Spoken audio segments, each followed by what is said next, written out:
Hey, fellow comic book fans, and welcome to episode number 13 of the Brazen weekly comic book podcast. I'm your host, Charlie Chimman, and with me as always are my co-hosts, Dave Robbins. Hello, friends. And Ben Peterson. Hello. We have a whole lot to talk about this week. So, Dave, what day of the week is it, sir? Today's Wednesday, April 25th, and it's New Comic Book Day.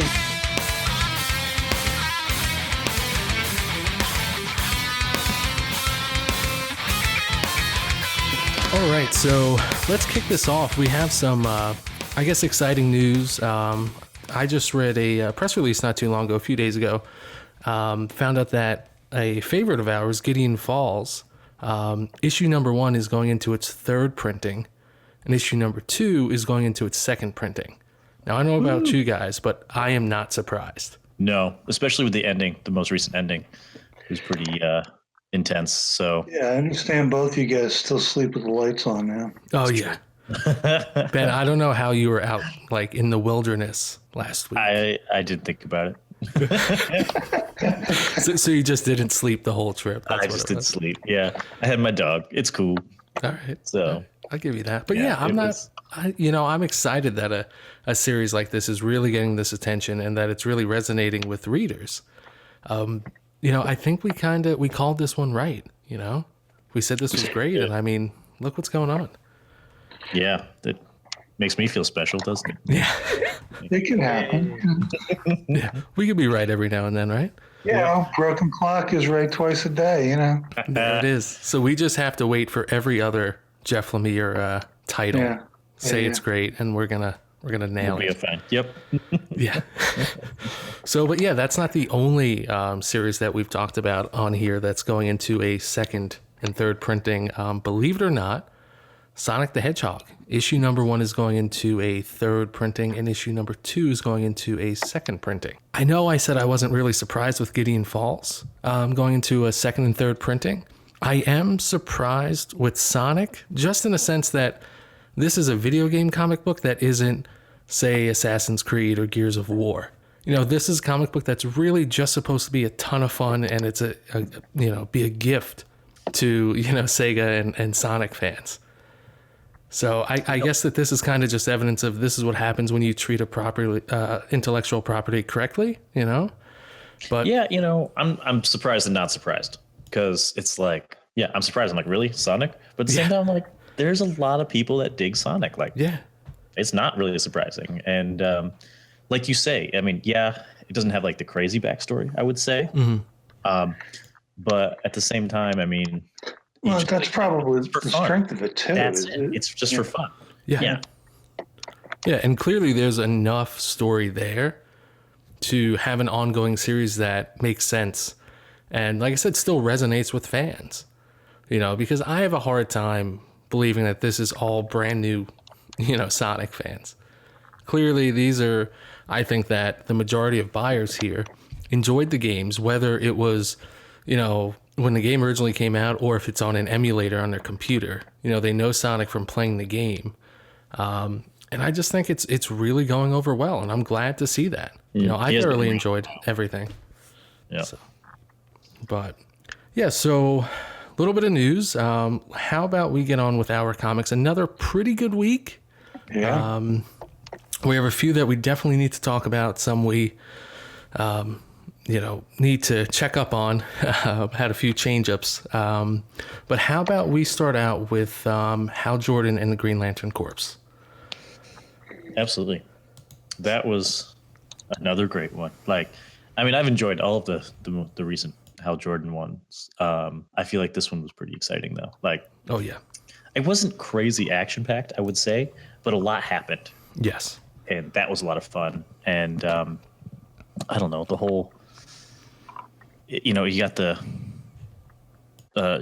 two different ideas on police forcing. Yeah, I guess, and that, and I don't know, it's kind of, I won't call it like a new idea, but how they have introduced it and gone with it has been really cool, and I've very much enjoyed that.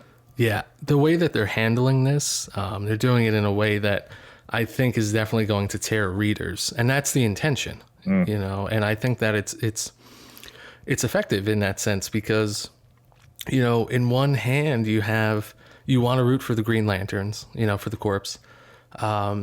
But Tomar 2 and the Dark Stars, this goes back to the whole, if Batman, would have just killed all the criminals, they wouldn't always escape from Arkham, and we wouldn't have had all these terrible things from happening again.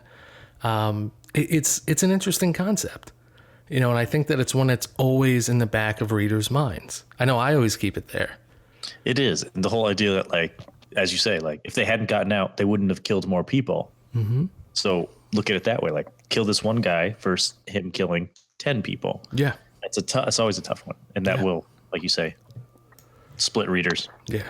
Well, I mean, it's a good story. It's kind of a classic story. The artwork is phenomenal. Oh, yeah. I think that, we talked a lot about that in the last issue, is that this is just so intricate and beautiful and well detailed, there's this science fiction aspect of it with aliens and what have you. And the aliens are really aliens. Space really seems vast. It's just great to look at. And then between all the flash and glitter, as it was, you've got this pretty basic story about the differences between justice and vengeance, which is a great kind of conflict to set a story about. Yeah. And what happens when you have honorable people struggling with these kinds of issues? And I think that tells a really compelling story. Absolutely. And Hal Jordan's in the center of this, and I think that we'll see this explored through his eyes in a way that's going to be pretty interesting to read about. Yeah, exactly. And like one thing I always look forward to especially the Hal Jordan Green Lantern series, I like seeing an artist completely take advantage of the fact that, like you said, Dave, you're in space. There's this vast beauty, to space. And then you have all the potential for all these different races, because you have different corps, you have, members that come from different planets. I want to see interesting character design. And I was, again, like, there's a lot to look at here. I had that, I think, is my biggest, actually my problem. Mm-hmm. Like, because you're absolutely right. Like, you can get all these different races and everything, but when they were standing in front of the Guardians, they were all human. Yeah. And I was like, now wait a second. Yeah. Why are these 4 guys being the ones who are convincing them? Yeah. Like, where's everybody else? Now, agreed, 2 of them anyway, I'm all for, because it was Hal Jordan and the other fella. I forgot his name already. But Hal Jordan, John Stewart. That's it. But I was just like, where would anybody else be? Like, the other ones are like, oh, you guys are out scouting to see, like, oh, yep, these people are dead. Yep, these people are dead. It's like, wait a second. Yeah, I mean, now, you bring up an interesting point there. Like, wouldn't we think that the Green Lantern Corps, right? Wouldn't there be, some more, non-human raced high-ranking members of the Corps? Right, that's what I mean. Like, I mean, that's a human issue, I feel like. Like, I can relate to another human. I get it. Don't take me wrong. But at the same time, I was like, come on, throw another alien in there. At least one. Yeah. Like, I don't see why Kilowatt couldn't have been standing there. Yeah. I want my token alien. Yeah, exactly. We need that. Because what's the sense of having interesting characters if we don't just plug them in spots that aren't that interesting? Yeah. Yeah. So, but overall, I mean, I also really like how apparent the threat that the Dark Stars pose is in this issue. Essentially, without giving too much away, I'm pretty convinced that they could have wiped out the Green Lantern Corps. Unquestionable. Yep. They could have just done it. Mm-hmm. Like, that's brilliant. And exactly why we're not going to say. Same thing with why the controllers are less involved now, which really adds to the story. But, that moment, the scene when the Dark Stars and the Green Lantern Corps come together and we have that standoff, that itself, that was a beautiful scene, beautiful page, just very well illustrated. But, I couldn't help but think about how much danger these guys actually were in. Oh, yeah. But I also like how they have, like, almost, I don't want to say a friend in it, but like, yes, it's not just like, hey, let's fight. Like there's more to it. It's like, look, if you guys back off, maybe we won't just kill everyone. Mm-hmm. And it was just kind of a cool. Yeah, which we know is going to be a problem. That this was the Dark Star's opportunity and they didn't take it. Okay, so we kind of know how this is going to work out. Maybe. But, again, another good point there, Ben. If this was anybody else, if this wasn't Tomar 2 leading the Dark Stars right now, what would have happened? I think it would have been really bad news for the Corps. Like, serious bad news. Like, I don't know. Completely incapacitated. I think they would have lost, half of the Corps in this situation. And I like the idea that there is this other powerful, force policing the universe other than the Green Lantern Corps. Mm-hmm. I love knowing that they're out there somewhere. And really, I have no idea how the Corps members are going to work this out. Like, I don't know how they're going to win. Well, I mean, it gave you some idea. Yeah, but I don't know. I don't think that that's enough. I don't think it's enough. Well, I could see the one guy turning. Yeah. I could see that happening. Yeah. You know what I think is going to happen? I think that the Dark Stars are going to have to go away. That's it. Because I really don't think that the Corps is going to be able to defeat them. I would like to see that happen, but I don't know. The issue is with anything that like links minds together, there's always the possibility of something coming in and changing someone's ideas. Yeah. Now, what if Hal Jordan became one of them? Yeah. Like, not that that's going to happen, but what if? Like, now, his morality now is like in their mindset now, and they go, well, wait a second, now hold on, So I don't know. I think there's a couple possible ways. Yeah. This is a fight that definitely isn't going to end just from the fists being thrown. No. Yeah, you're totally right. It's going to be some kind of internal changing of the mind. Yeah. Some kind of human way. Yeah. Well, stupid humans. Humans. Yeah. But my other question is, considering the situation, why does Hal Jordan still wear a mask? Well, I mean, I would just say that it's something to do because one, it's cool. I think masks are cool. That's fair. Yeah. But I don't know. I just feel like it's a part of his suit. I mean, I'm sure that we can say that it offers some sort of protection, some sort of something. From the bridge of his nose. Yeah, but he's it is not the only one that wears a mask. Yeah, I mean, Kyle Rayner too. That's true. And Kyle Rayner's mask is like way more bulky than. Well, you're right. Yeah, that's true. Hal Jordan's looks like it's just hanging out there.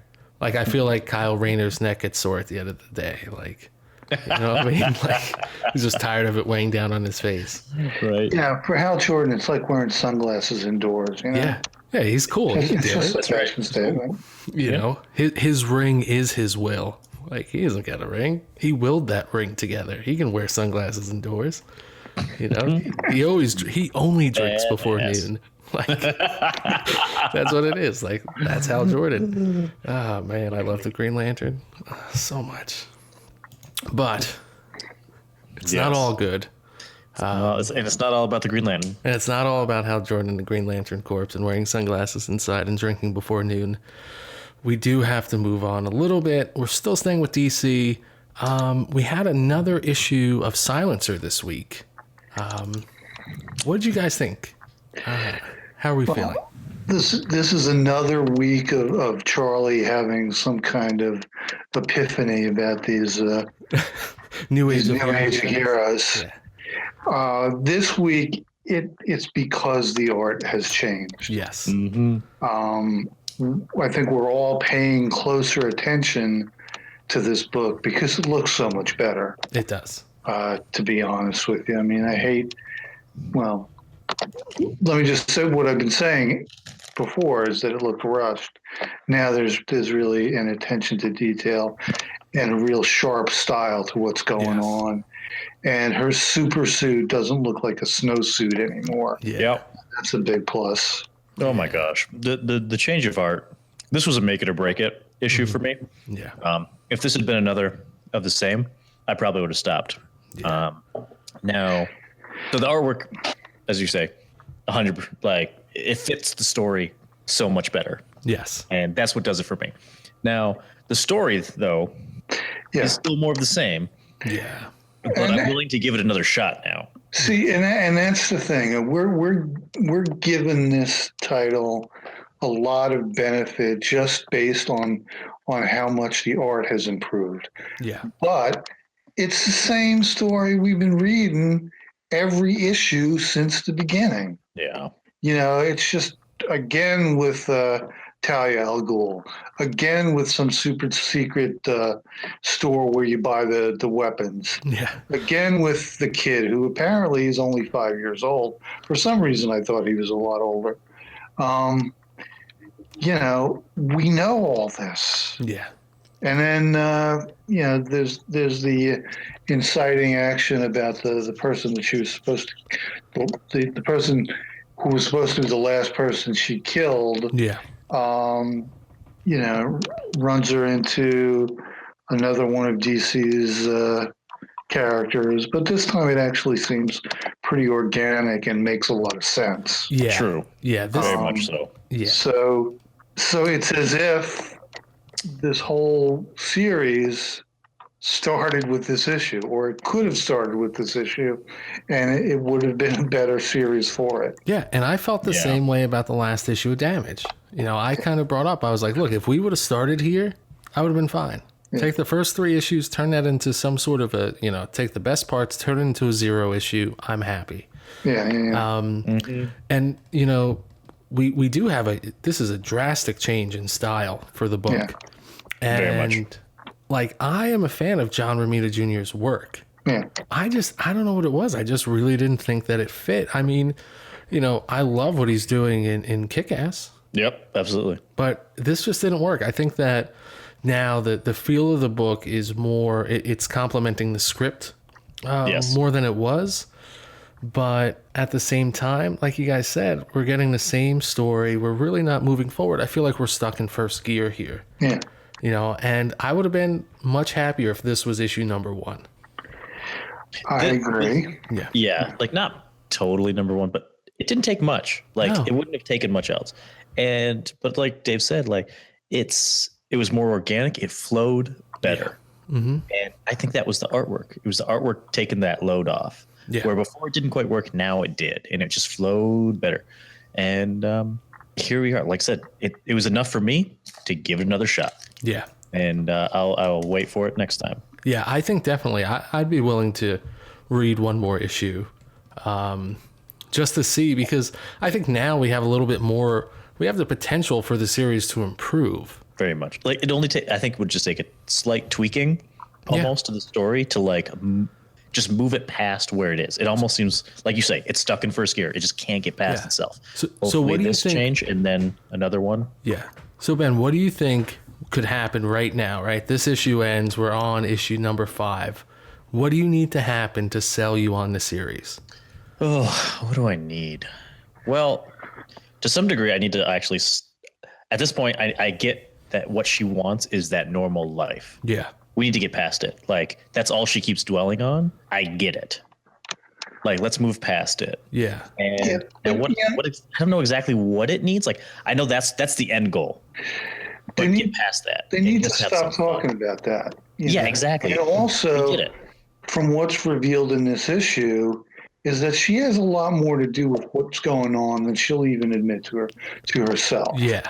Right. So she's got to kind of come to terms with her part in this story as well. Yeah. Mm-hmm. Take responsibility for it. Nobody gets off the hook. Nobody does, Yeah. And that's, I mean, even Talia al Ghul is like, we're bad guys killing bad guys. I mean, live with it. Yeah. Yep.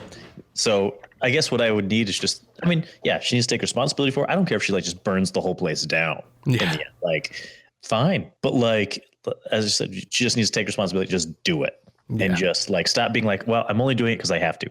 We get it. Just do it at this point. Yeah. And I think, they could have some fun with it and just kind of get a little crazy with it would be okay. Yeah. That's what I was going to say. I think we need to just kind of turn it up to 11. Like if issue 5 started out with the kid getting kidnapped and she has to go all taken And I don't want her to, I don't want the kid to get kidnapped by a current DC character, by a new group of bad guys that she doesn't even know about. Yeah, but that's not the way the story is going. Well, Exactly. Right. It's not where It's we the need to deal whole, with. Leviathan internal battle that we've got to deal with. Yeah. So, See, and I'm still okay with dealing with the whole Leviathan thing. It just needs to be like just an epic throwdown. yeah. Yeah. At this And point, just it's too all in. overt. Like that, like the emphasis is being placed on that. And like you guys said, we get it. But there's got to be something else to keep us here, because like right now, like, I don't know. I just feel like she wants a normal life, but we really haven't seen enough of her, Past. her past to know, like, why do you crave this normalcy so bad? Because everybody wants to be normal. Yeah, but the other thing is, why on earth would she ever imagine that it would be possible, Yeah. given her history? Yeah. Like, I want to know why she is tried. she stupid? Yeah. Nobody can walk away from stuff like this without consequences. Exactly. There's a desire for, a normal life, but, logically, something like that is probably not going to be available. And if it even a chance at that is going to be pretty hard to maintain. I agree. So she has to come to terms with the reality of her situation and the reality of her own actions and her own life choices. So, Yeah. I would definitely like to see her getting a little more angry at herself. yeah, Like, Angry at herself, but taking it out on the organization. that's fine. exactly. Mess them up. But she's got a part in this, and she always has, and she needs to step up and realize that. Yeah. Have to come to terms with it. Yeah. And so there's one frame that, spoiler or not, I'll give away, but the whole nuke joke, Yeah. I'm like, do it. Like, let's just fucking blow everybody up, Yeah. And so, that's what I want to see, is just like you say, turn it up to 11. Let's go. We need something do it. really exciting to happen. Yeah. And it's not throwing a new, like a character we know in. No, Like, exactly. her doing her thing and just going to it. So Because at this point, I almost feel as though if this was like the Silencer case files, where we were just going through, all of her cool kick-ass things that she did when she was on the job, like, I'd rather see that. Yeah. Just month after month, like, here's another cool mission. Like, that's more interesting to me right now than her dealing with, trying to have a normal life. And pretending her previous life never existed, Exactly. or there aren't ramifications from that. That's just unrealistic and kind of delusional. Yeah, yep. Yeah. definitely. Absolutely. But I think we've given Silencer enough time. Yes. So how about we move on to our last DC book of the week, The Terrifics #3. Another DC New Age of Heroes title. You guys know it's one of my favorites. I'll just start off by saying I really like this book. I know you do. Yeah, I mean, Terrifics is a fun book. Yeah. It's a collection of heroes that I enjoy seeing together. They've got complementary powers that they have figured out how to use in tandem with each other, Yes. which is exactly what's supposed to happen Yeah. when you're a team. So for that is one of the reasons why I enjoy reading this.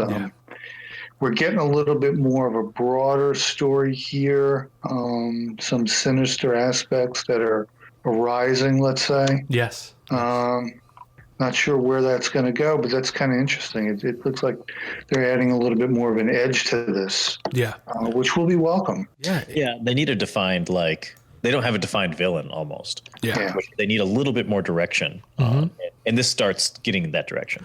Yeah. So I appreciate that. Yeah, I think that this issue sets up a few things. One, like you said, Dave, we have something sinister going on. Two, that there's going to be some focus on their, the relationships within the group as well as relationships outside of the group. Yep. Yeah.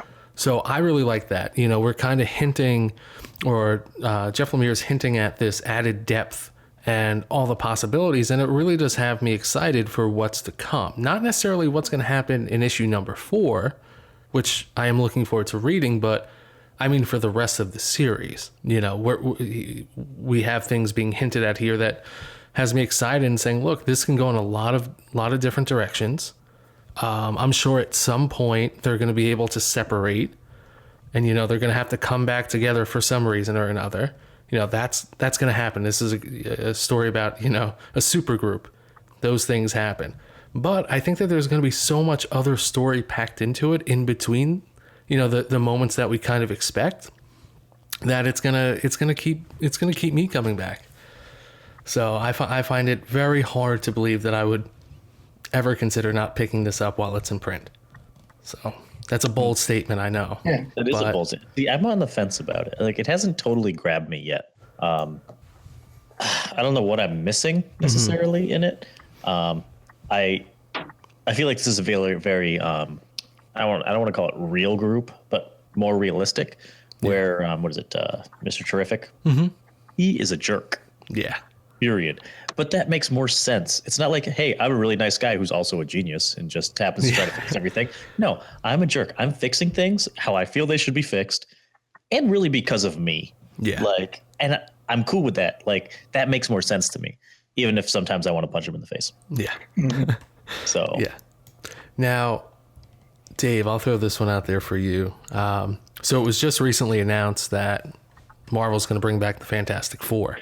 I hate the Fantastic Four. I've always hated the Fantastic Four. I know. So I was going to I say, love Doctor Doom. do you? Well, okay. Which team do you think? We do a whole different podcast on Marvel villains. Yes. Please, I'm okay with that. Certain Marvel titles, the only interesting things that ever happens are the villains. Yeah. That the heroes just don't cut it. So, but Well, I was thinking about this the other day, and I was like, you know what? Heroes are totally reactive. It's the villains who are like thinking ahead, and they're putting all this planning into things. Yeah, they are. Like, they're making these serious plans. Heroes, they're, like I said, they're reactive. They just do it because it's like, oh, a villain's here. Yeah. Or like villains have reasons. Like, Exactly. okay. well, and that's why I like the Terrifics, is that they actually behave as a team.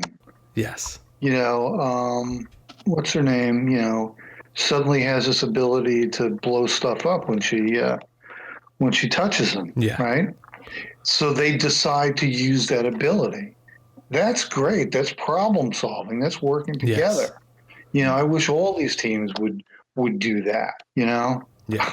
So does it go without saying? Do I even need to ask which team do you think is more effective, Fantastic Four or the Terrifics? I would definitely say the Terrifics. Yeah, I would agree on that one. Yeah. Yeah, the Fantastic Four is typically they show up someplace. You know, the Thing just punches stuff. The Human Torch just says, "Oh, I'm going to go burn stuff up," and you know, Mr. Fantastic like barks orders, and I mean, he's just as obnoxious as Mr. Terrific, but he's just like. He just says stuff. He doesn't think things through. Yeah. None of these guys think things through. And I think that's what makes it, like, for me, is like Mr. Terrific, he barks orders, but in not like a nice way, which is how he should be. Yeah. Like, hey, you guys need to do this. All right. Yeah. Well, no, but he doesn't seem to be arbitrary. That's my point. Yeah. Yeah, he seems to be thinking stuff through. Yeah. Yep. Yeah. The Terrifics feel more authentic to me. Yeah. I can agree with that. And it's just great, too, that I like the idea that they're together because they have to be together. So, you know, there's this idea where it's kind of, you know, let's make the best of the situation because this is what we have, not we're family or whatever else, and we have to stay together. Right. Because, this is just being forced together. Exactly. And that makes for interesting comics.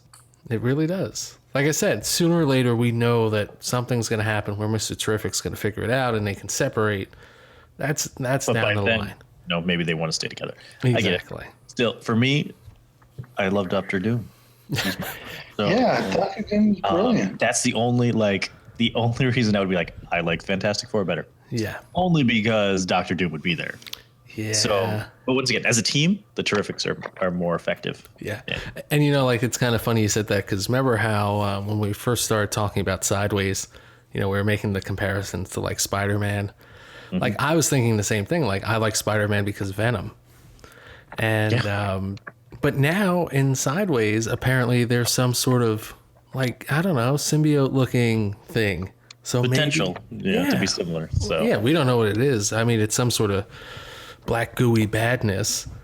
yeah, But, you give me a Doctor Doom in this, and I will be 100% on board. so that's all we need is like a disfigured, like evil genius, like, Yeah. kick-ass But, like, costume. Hey, But an I'm all anti-hero. about He needs to be an Silver Surfer, anti-hero. man, you know? Like Yeah. that's Doctor Doom. He's an anti-hero. Yeah. Like that's what I want. I get it. You want to take over the world. Who doesn't? You know, your ways are just a little more sketchy than others. Yeah. All right, I'll give you that. So now the Terrifics just need their own supervillain. Yeah, for me that is legit. Like all they need right now.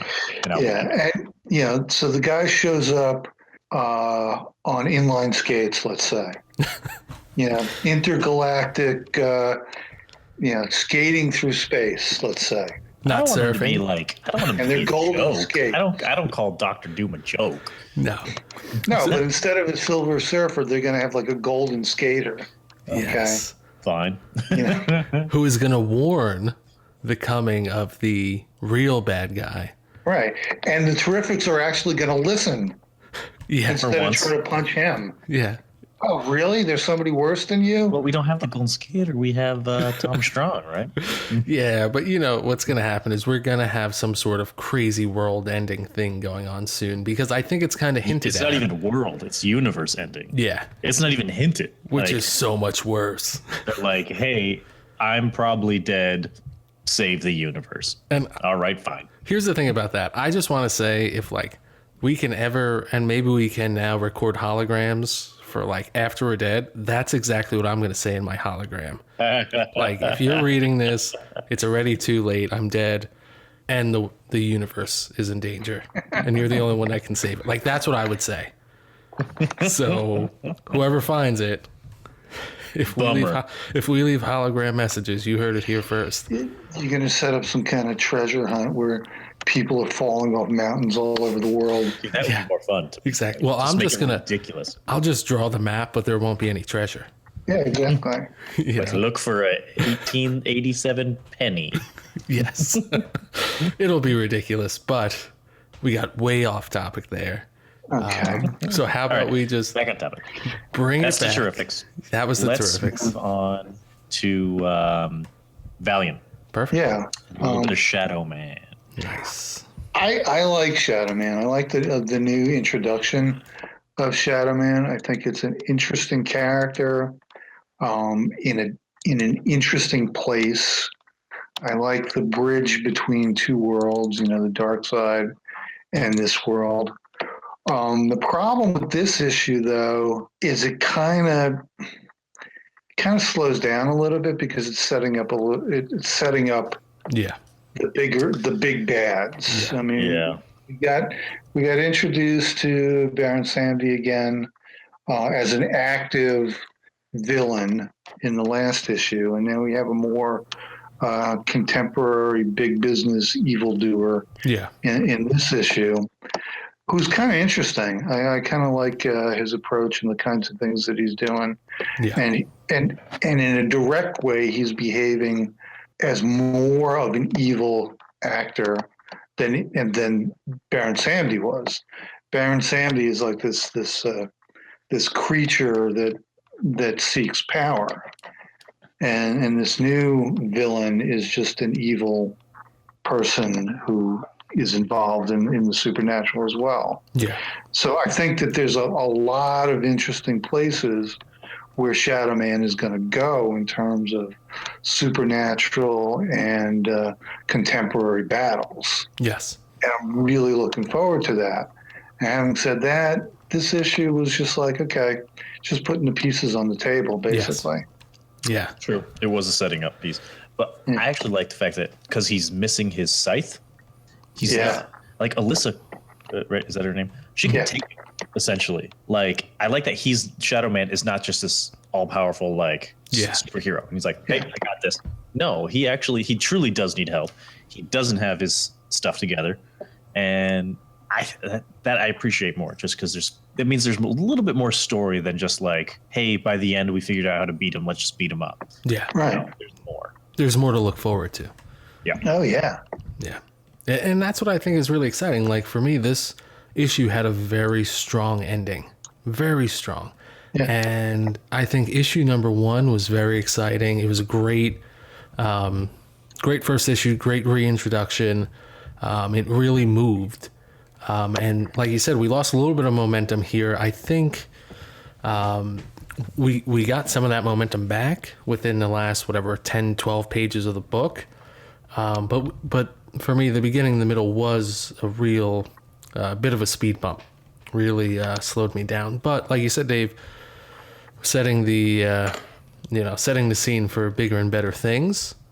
So I'm not too concerned about it. No, neither am I. I think that we're finding, which I always love, that the heroes don't really know what they're up against. Yes. Mm-hmm. And that tends to add to the excitement. They're figuring it out on the run, and things are definitely getting worse. Oh yeah. Before they're going to start getting better, and Absolutely. that's great. I think there's hints at the larger Valiant world as well, Yes. which I think is kind of terrific, because there's a point to that, and and we know already that anytime, and this is just going, we can even say at least just proof the last few months, anytime we have any sort of crossover in the Valiant universe, any sort of characters interacting with one another, it works. It works very well. Characters all seem to be, shall we say, involved with the dead side. Yeah. In one way or another. Yeah. And there are artifacts. Yeah, that seems to be consistent too. Yeah. In several different titles, there are artifacts associated with the dead side that come into play in terms of these larger, world dominating power plays. Yes. So I like that. And I don't know what's going to be important. Everything's a little bit important, but what's going to be the most important thing that either is missing or has to be gained, or person who has to be found, or where they have to deal with this adversary or that adversary. It's there's a lot of problems to be solved, and they're all interesting ones, and I'm looking forward to that. Yeah, I'm looking forward to seeing how this one develops as well. So I have the utmost confidence. But anything else from Valiant, or do we want to move on? I'm ready. Well, what have you guys read? Well, we have Jeepers Creepers #1 from Dynamite, which I was pretty excited to get and to read. I can't say that I was thrilled with what I wound up reading, but at the same time too, I can't really find that much fault in the issue. I think that it was a fun issue. Again, it's an issue #1 where kind of stage is still being set here. I like how, and you'll be able to see from the preview pages, we see the monster in the very beginning of the book. Yeah. I love that. That's a great start. Yes. For me, it's reaffirming in a series like this. I really don't want there to be too much beating around the bush, so to speak. Like, we know that there's bad things, about to happen. We have a situation, we have a character that's in a situation now that's far more complex than they had originally thought. I think it's going to be a fun, very, entertaining series, and in the book too, we're also adding to the mythos a little bit. So I can appreciate that. I can really dig that. Yeah. We have some flashbacks here. What do you think, Dave? Well, one of the strongest parts of the book is the flashback episode, Yeah. which appears. Yeah, I mean, it's. I wouldn't say it's exactly an origin story, but it's an earlier incarnation Yeah. of the creature. Exactly. That's really interesting. And then we have a very modern character who apparently is going to be drawn into this to be, the one that needs to do what needs to be done, Yes. kind of thing. Yeah. He hasn't. I'm not real fond of this character necessarily. I Yeah. don't think he's earned any of the things that have literally been handed to him. Yes. But maybe he'll grow into it. Yeah. Yeah, I think so. I think that there's room for development. So, all you can really do is wait and see. Ben, I know you didn't read this one. I would still recommend reading it.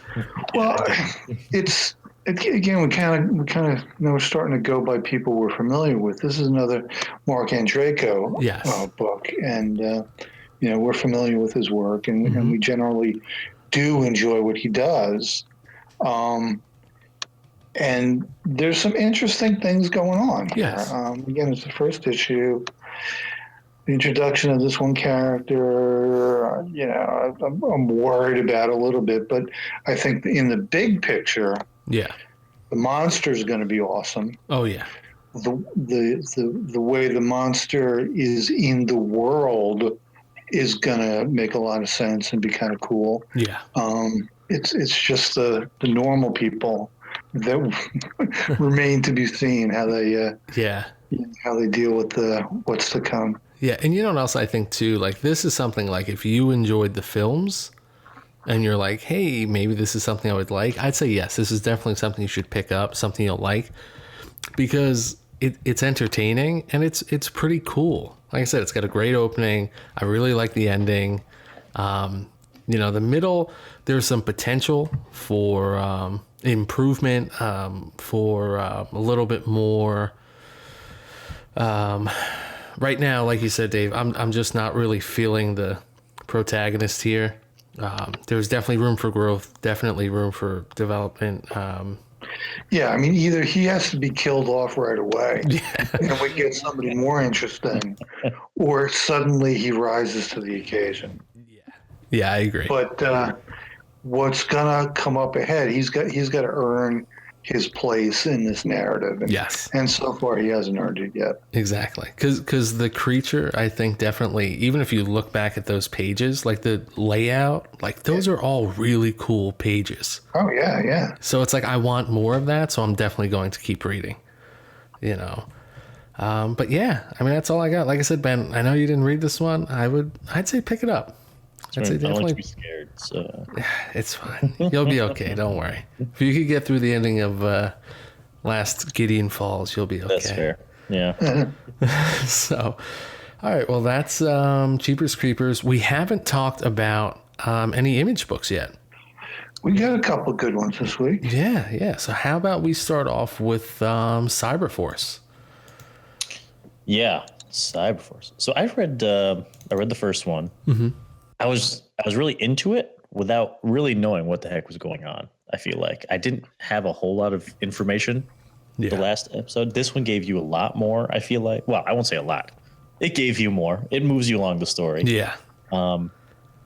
It moved along pretty quick for me. Yeah. Anyway, so that was really nice. So I mean, I enjoyed it. The art was. I really enjoyed the artwork for this one. Amazing. It was really. I mean, it was both. It fit, but it was both like, I guess, just more my style. It was just really good. Yeah. So Well, it was a very frenetic, action-packed, and stuff gets blowed up. It's great. Yeah. right. Yeah. Yeah, it was there was a lot of energy. It was very in your face. Even when we have that little flashback scene of sorts. It was just beautiful layouts there. And like you said, Ben, this issue moves very fast. I was finished reading this before I knew it. Like, this was great. This was really great. The artwork is really impressive. Oh yeah. You've got some really intense intense scenes, Yes. intense characters, just really kind of in your face, literally in your face. Yeah, and this is which I like.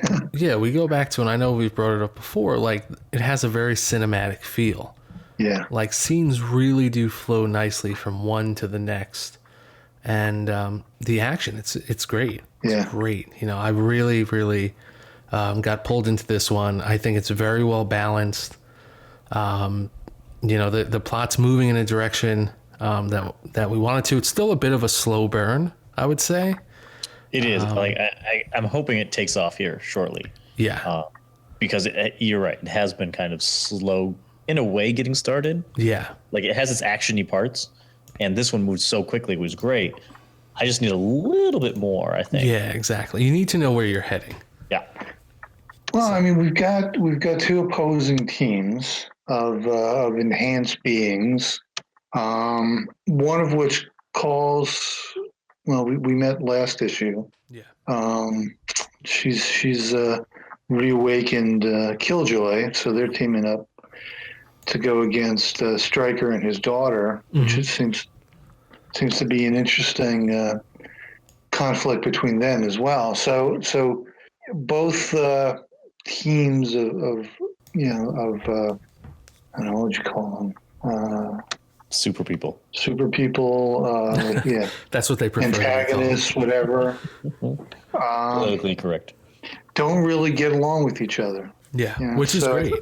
I think we're going to have some issues in terms of whose side is who on. Yeah. And, Stryker questions the people he's working for.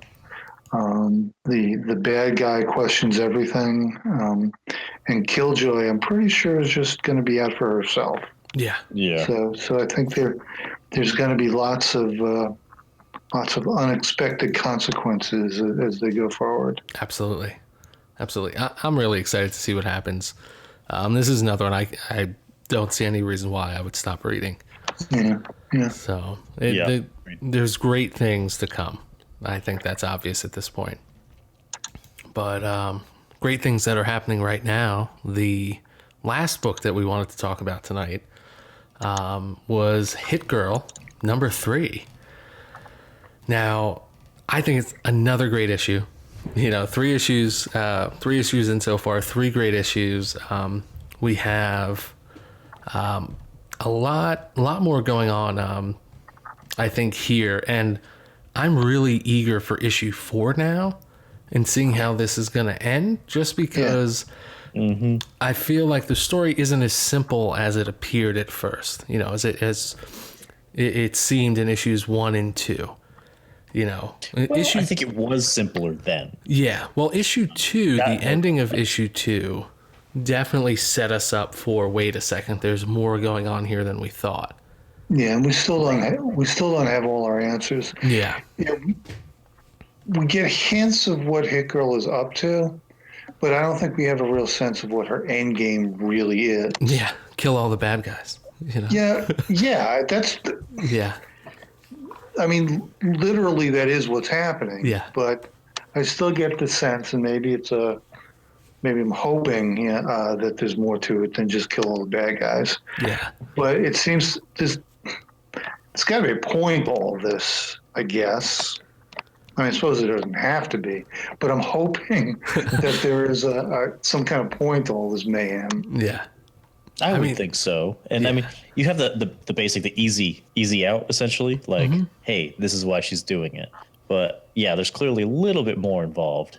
And this guy who's the what's his name? Mono? Yeah. He's, as this issue showed, he's not quite as stupid as, you know, he's not just a thug who's there to kill everyone. Yeah. So. Yeah, that's one thing I appreciate about this issue. Was that he has a little bit more going for him than we had seen before, and I think that works better for the ongoing story. I mean, he's not just a puppet; he's got something else going on, and that makes for a more interesting story. Exactly.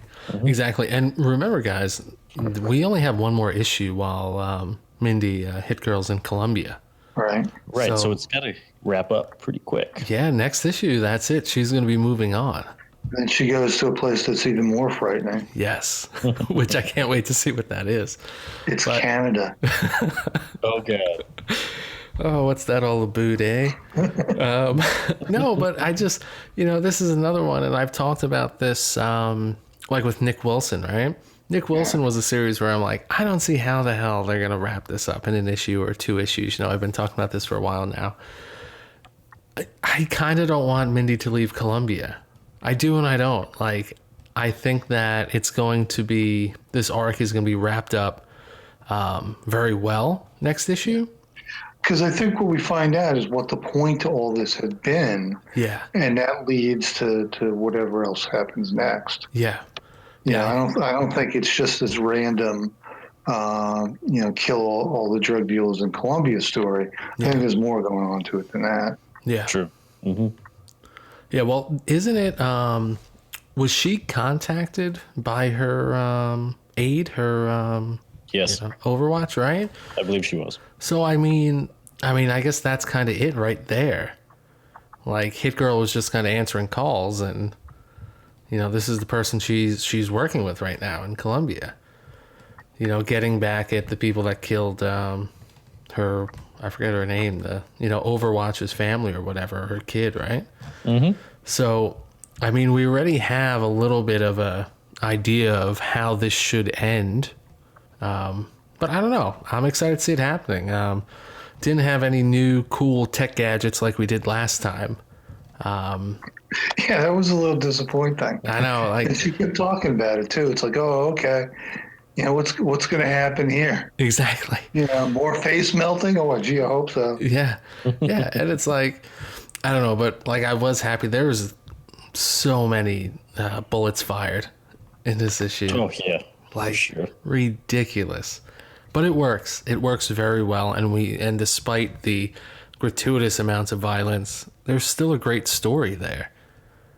And that's why it works. It's very well balanced. This is another issue that moves very fast. And I know I was surprised by what happened. A bit of a twist, bit of a turn there. But yeah, very smart. Very well written, very smart issue. Oh, yeah, without doubt. Yeah. And I'm really looking forward to what comes next. Yeah, the conclusion. Yeah. Well, not just the conclusion, but the continuation, but definitely the conclusion. Oh, yeah. It's got to be good. I think we're going to be a little surprised. And no matter what, it's going to be interesting. It's going to be entertaining. I don't doubt that for a second. So, all right. But I think that since that's the last book we wanted to talk about, how about we give our picks of the week? Dave, why don't you go first, sir? Well, strangely enough, I'm going to talk about one that we talked about this week, and it's Hal Jordan and the Green Lantern Corps. Wow. Well, that's funny because, Ben, what's your pick of the week, sir? I think it's probably Hal Jordan and the Green Lantern Corps. Wow. What about that? What about you? See, now, funny thing about that is my pick of the week would also be Hal Jordan and the Green Lantern Corps, number 43. Surprise. Yeah, that doesn't happen very often, huh? No. But I think that this really was a great comic book.